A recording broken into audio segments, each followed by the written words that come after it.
నేను మిమ్మల్ని ఒక క్వశ్చన్ అడిగితే హానెస్ట్గా చెప్పండి. మీకు మీరు కంపేర్ చేసుకోవడం వల్ల ఎప్పుడన్నా టైట్గా ఫీల్ అయ్యారా? మనందరం చెప్తాం నాకు నేను ఎవరితో కంపేర్ చేసుకోను అని. కానీ ఒక్కసారి ఫోన్ ఓపెన్ చేసినప్పుడు కంపారిజన్ ఆటోమేటిక్గా స్టార్ట్ అయిపోద్ది. వీడి ఫోన్ బాగుంది, అబ్బా వీడి కార్ బాగుంది, వీడి దగ్గర మంచి మోడిఫైడ్ GT650 బైక్ ఉంది అని మనం చూస్తాం, కంపేర్ చేస్తాం, తర్వాత లోగా ఫీల్ అవుతాం.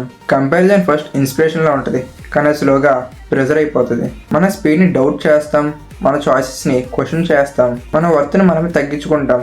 కానీ నిజమేంటంటే అందరికీ ఒకటే స్టార్టింగ్ పాయింట్ లేదు, అందరికీ ఒకే పీస్ లేదు, అందరికీ ఒకటే జర్నీ లేదు. మనం వేరే వాళ్ళ హైలైట్స్తో మన బిహైండ్ ది సీన్స్ని కంపేర్ చేసుకుంటున్నాం.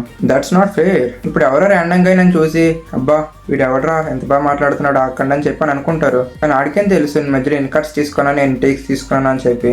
Don't compare anyone with you. నేను కూడా సైకిల్లో పడ్డా, కానీ రియలైజ్ అయ్యా కంపారిజన్ నాకు క్లారిటీ అవ్వలేదు, యాంగ్జైటీ మాత్రమే ఇచ్చింది. మీరు కానీ టైట్గా ఫీల్ అవుతున్నారంటే మీరు వీక్ అని కాదు, మీరు ప్రూవ్ చేసుకోవాల్సిన టైం వచ్చిందని.